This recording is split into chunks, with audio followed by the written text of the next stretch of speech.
Theovis, the idea made visual. Look closely at a honeycomb, and you'll find thousands of perfect hexagons, packed edge to edge with no gaps at all. And bees do this in the dark, without rulers, without ever taking a geometry class. How? Because they're not really choosing the hexagon.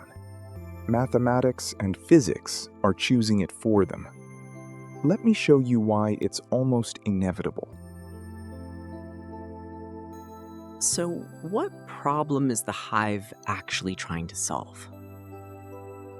Survival in the form of geometry.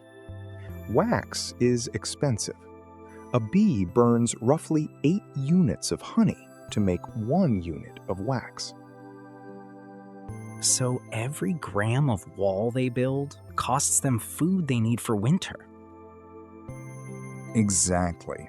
The hive wants maximum storage for minimum wall. Hold on to that trade-off. It's the whole video. Most area, least perimeter. Start the lazy way. Just pack round cells together, like a pile of bubbles. There are gaps everywhere between the circles. All that space is wasted. And worse, those gaps are wasted wax too. Curved walls that seal nothing. Nature can't afford that. The cells have to tile. Fill the plane completely. No gaps. Okay, so we need a shape with no leftover gaps. How many regular shapes can do that? Surprisingly few. If you want one identical regular polygon to tile the plane, there are exactly 3 choices. Only 3?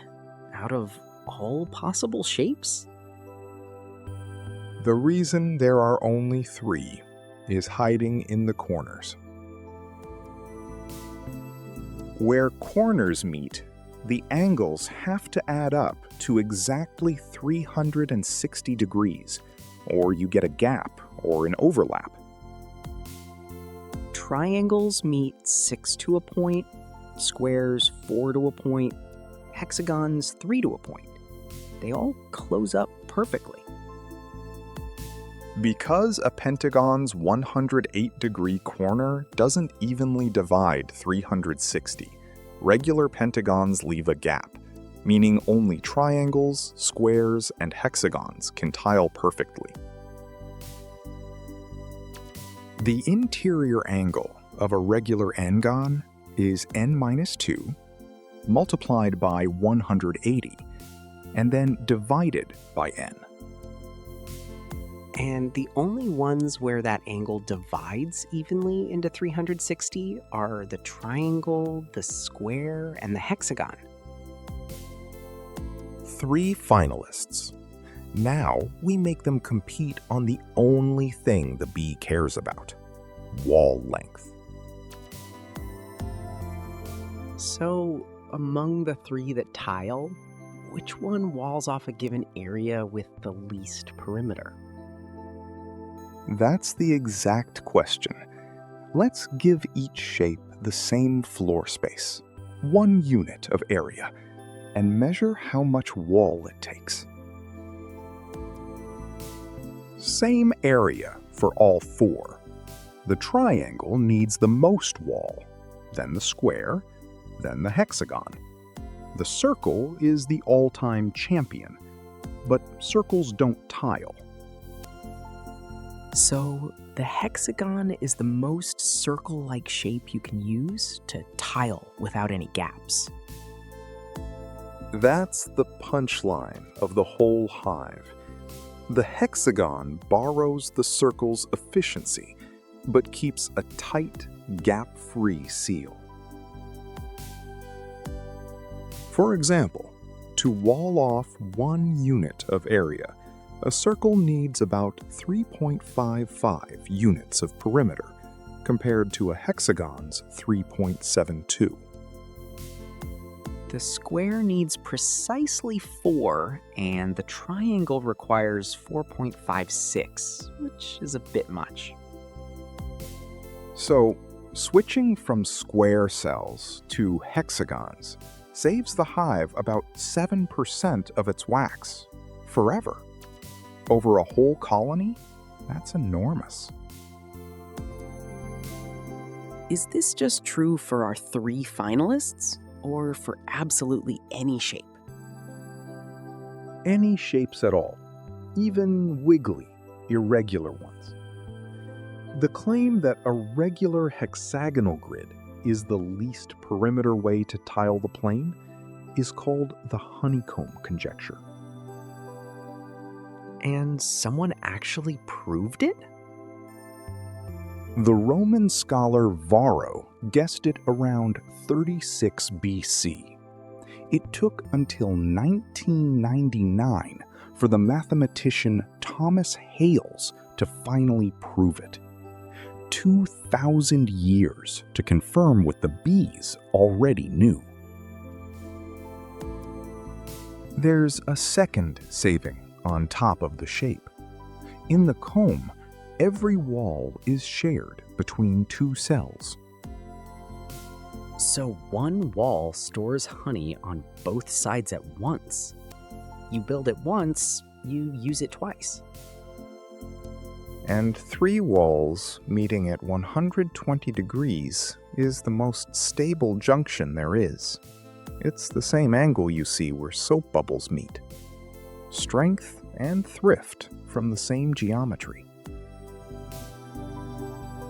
This is beautiful math, but a bee isn't solving equations in the dark. So how does the hexagon actually appear?